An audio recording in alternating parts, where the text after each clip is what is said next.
News plus Rajasthan के junior journalist programme के अंतर्गत दी मॉडर्न हैप्पी स्कूल में पूर्व राज्य महिला आयोग अध्यक्ष सुमन शर्मा जूनियर जर्नलिस्ट से रूबरू हुई।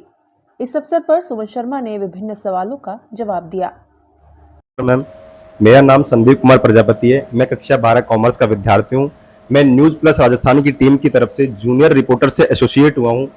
मैं आपको सबसे पहले तो आपका सादर सम्मान करता हूं कि आपने अपनी व्यस्त दिनचर्या में से हमारे लिए थोड़ा सा टाइम निकाला, हम बच्चों के पास आए और मैं आपसे आज कुछ प्रशासनिक कार्यों से जुड़े या फिर हम सब बच्चे आपसे प्रशासनिक कार्यों से जुड़े कुछ सवाल पूछेंगे। तो मैम, मेरा आपसे पहला प्रश्न ये है कि आपने अपनी शुरुआती स्कूली शिक्षा कहाँ से प्राप्त की या फिर आपने अपनी कॉलेज शिक्षा कहाँ से प्राप्त की? आप स्कूल में कैसे विद्यार्थी थे? आप अपनी स्कूली शिक्षा के बारे में बताइए ma'am. Thank you, good question. मेरे बारे में आप लोग जानना चाहते हो। मेरे फादर एक्चुअल में गवर्नमेंट सर्विसेज में थे, तो पूरे सेंट्रल सर्विसेज में थे। तो बताती हूँ, मेरे फादर प्रशासनिक सर्विसेज में थे, सेंट्रल गवर्नमेंट में थे। तो ऑल ओवर इंडिया मेरी पढ़ाई हुई है, समझ लो। कभी पटना में पढ़ी, तो कभी दिल्ली में पढ़ी, तो कभी झारखंड में पढ़ी, ऐसे करके मेरी स्कूलिंग हुई।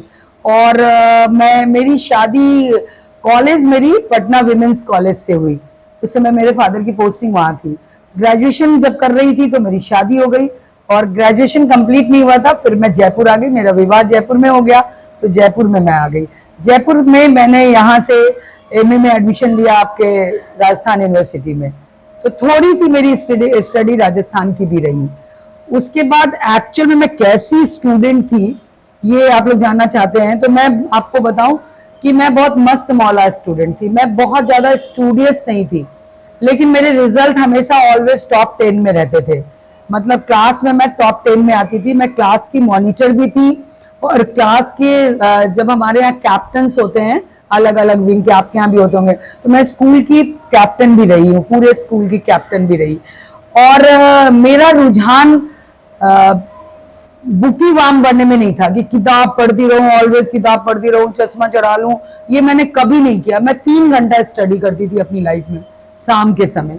मॉर्निंग में स्कूल जाना, इवनिंग में खेलना भी 2 घंटे जबरदस्त खेलती थी मैं, क्योंकि मैं बैडमिंटन की बहुत अच्छी प्लेयर थी। मैं स्टेट प्लेयर बनी बाद में बैडमिंटन की, तो मैं खेलती भी बहुत थी। और मैं वो सारे काम करती थी जो बच्चों को करना चाहिए। और मेरे पेरेंट्स भी मुझे यही कहते थे कि केवल पढ़ना नहीं है, पढ़ने के साथ एक्स्ट्रा कैरिकुलम बहुत जरूरी है, ताकि आपका मस्तिष्क और आपका स्वास्थ्य दोनों स्वस्थ रहे। ऐसा नहीं कि मस्तिष्क तो डल हो गया और बॉडी डल हो गया तो आप क्या करोगे। इसलिए खेलना, कूदना और पढ़ाई।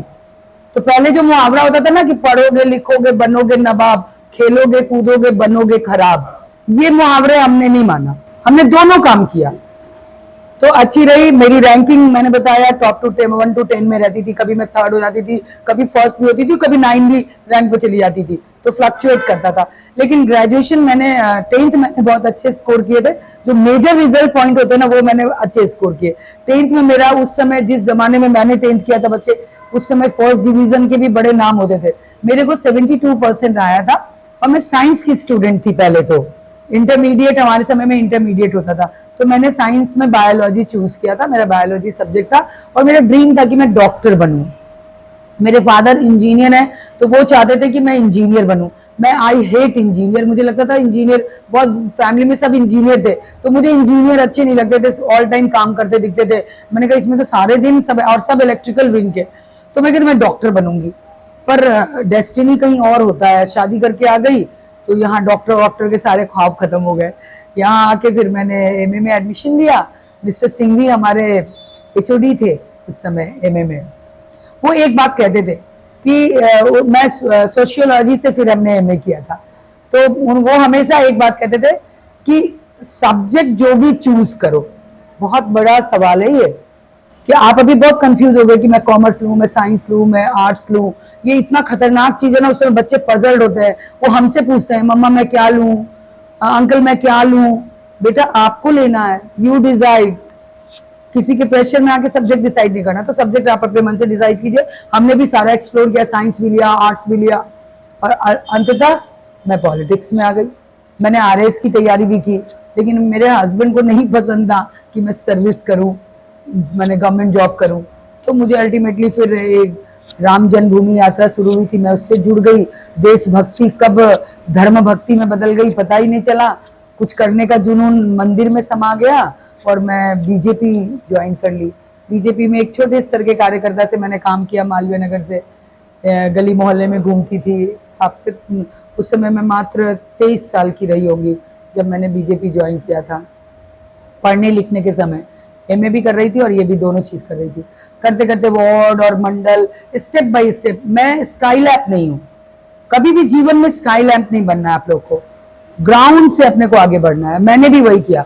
सफलता का मतलब ये नहीं कि मैं एमएलए एमपी नहीं बनी तो मैं कुछ नहीं हूँ, लेकिन मैंने सफलता हासिल की है ग्राउंड लेवल से और मैं बहुत कुछ हूँ। ये मैं हमेशा सोचती हूँ कि मैं किसी से कम नहीं हूँ। आई हैव गट्स, ये होना चाहिए ऑलवेज, नहीं तो आप आईएएस बन के भी ना डल हो जाओगे। तो ये मेरा करियर था। फिर मैं वुमेन कमीशन की चेयरपर्सन बनी, सब कुछ बनी, हासिल होता चला गया। मैं 11th साइंस की स्टूडेंट हूँ। मैम मेरा नेक्स्ट क्वेश्चन आपसे ये है कि जब आपने राजनीति में सफलता प्राप्त की तो आपके जीवन में बहुत से परिवर्तन आए होंगे, तो इन परिवर्तनों को आपने अपने पारिवारिक जीवन से कैसे मैनेज किया? इन सब चीजों को बहुत सी कठिनाइयां आई होंगी आपको मैनेज करने में, तो आपने कैसे मैनेज किया? Thank you Chhavi, good question. ये मेरे जीवन का जो बदलाव था, ट्रांसफॉर्मेशन जिसको कहते हैं, कि मैं ड्रीम लेके बड़ी हुई, शादी हुई, सारी चीज हुई। मेरी इच्छा नहीं थी राजनीति में आने की। मैं पति की चॉइस से बाय एक्सीडेंटल राजनीति में आ गई। मैं तो ऑफिसर बनना चाहती थी, उनकी चॉइस को मैंने कैरी किया। लेकिन आनंद इतना आया जैसे मैंने ज्वाइन किया राजनीति, तो मुझे लगा कि ये तो बहुत अच्छा जगह है जहाँ लोगों की सेवा हो सकती है। ये प्लेटफॉर्म एक दूसरे के दुख सुख बांटने का है, तो मजा आने लगा। लेकिन मेरा बेटा छोटा था उस समय, ओनली 6 मंथ का मेरा बेटा था। उसको भी मुझे टाइम देना है। मुझे माँ के रूप में मेरे बेटे की जिम्मेदारी थी कि उसका टाइम, सब चीज प्रॉपर, उसके टाइम से कोई कटल नहीं हो। लेकिन ये दिक्कतें थी क्योंकि मेरे हस्बैंड की चॉइस थी, तो मुझे परिवार का पूरा सपोर्ट मिला। जनरली परिवार का सपोर्ट महिलाओं को नहीं मिलता है पॉलिटिक्स में, लेकिन मुझे मिला। आई एम सो लकी कि मुझे मेरे फैमिली ने पूरा सपोर्ट किया। मेरी मदर इन लॉ, मेरे देवर, मेरे सारे फैमिली के लोग। तो चल पड़ी राजनीति। और राजनीति महिलाओं के लिए पर्टिकुलर बहुत खतरनाक कदम है ये। और जिस जमाने में हम लोग पॉलिटिक्स कर रहे थे शुरुआत अपनी, वो जमाना और खतरनाक था। कई महिलाओं पे जो राजनीति में बोले ये पॉलिटिक्स बहुत गंदी चीज है, ये महिलाएं बड़ी गंदी हैं, ये लोग राजनीति कर रही हैं, ये राजनीति वाले हैं, इन लोग का कैरेक्टर सही नहीं होगा, इतने एलिगेशन लगते थे। लेकिन मैंने कहा ना कि जो पैशन होता है, कि जब मैंने चुन लिया तो नहीं डरूंगी। बहुत आरोप लगे, बहुत प्रत्यारोप लगे, कदम को रोकने की कोशिश की गई, देंगे या कुछ तो घर बैठ जाएगी, लेकिन रुकी न थमी। अटल जी की जो कविता है ना, उसको पढ़ते हुए आगे बढ़ती चली गई, तो मजा आ गया। अब देख लो कहाँ हैं हम। मेरा नाम नवीना गुलानी है। I am student of class 11th arts from Hindi medium. Ma'am मेरा प्रश्न आपसे ये है कि राजनीतिक में जो महिलाएं होती है वो कम योगदान देती हैं, तो आप उन्हें क्या प्रेरणा स्रोत देखेगी वो राजनीतिक में योगदान दें? हाँ, क्या? Okay Lavina, good question. लेकिन इसमें से बैठ जाओ, मैं बता दूँ। इसमें 2 माइंडसेट है कि महिलाएं राजनीति में अपना योगदान कम देती हैं। ओके, इसके 2 कॉन्सेप्ट हैं। एक तो क्यों कम देती है, जो मैंने पहले बताया कि बहुत सारे कमेंट्स, बहुत सारे हर्डल्स आते हैं, महिलाओं को लोग एक्सेप्ट नहीं करते। उन्हें लगता है ये हमारा वर्चस्व है, ये पॉलिटिकल कंप्लीटली पुरुषों की दुनिया है, इसमें ये महिला कहाँ से आ गई। तो इस मिथ को महिलाओं ने तोड़ा। काफी जब 74 अमेंडमेंट हुआ, रिजर्वेशन हुआ पंचायत से लेके नगर निगम निकाय चुनाव में, तो ये अमेंडमेंट हुए, एमएलएज में भी अमेंडमेंट हुए, रिजर्व, ये सारी चीजें, तो महिलाओं को मौका मिला।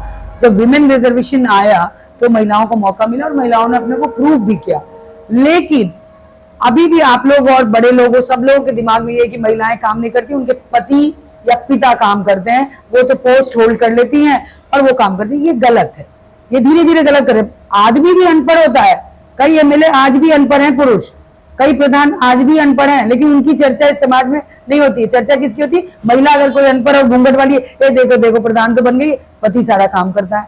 ऐसा नहीं है, महिलाएं प्रूव कर रही है। मैंने बहुत सारी अनपढ़ सरपंचों के साथ मेरा इंटरेक्शन हुआ था जब मैं विमेन कमीशन में थी।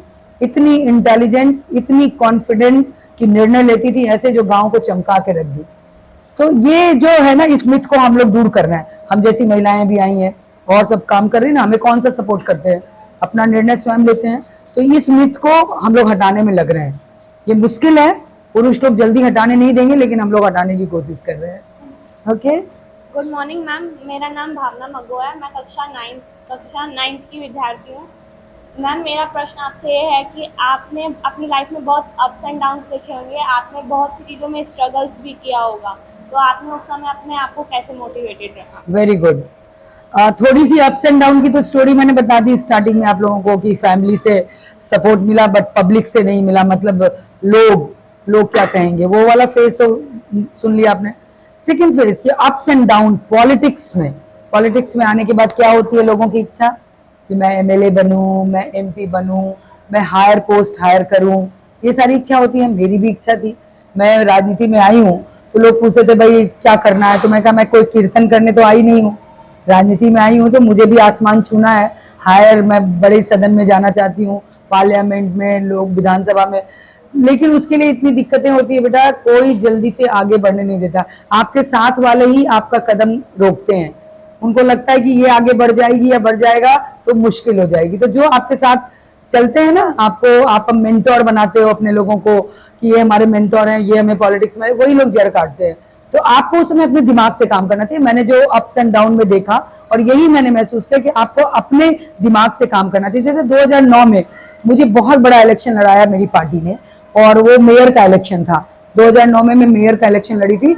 अब तो मेयर का चुनाव पार्षद लोग ही करते हैं, पार्षद बनते हैं, उन्हीं में से मेयर बनता है। उस समय डायरेक्ट इलेक्शन था, और वो डायरेक्ट इलेक्शन 18 लाख वोटों का था, एक पार्लियामेंट से भी बड़ा था।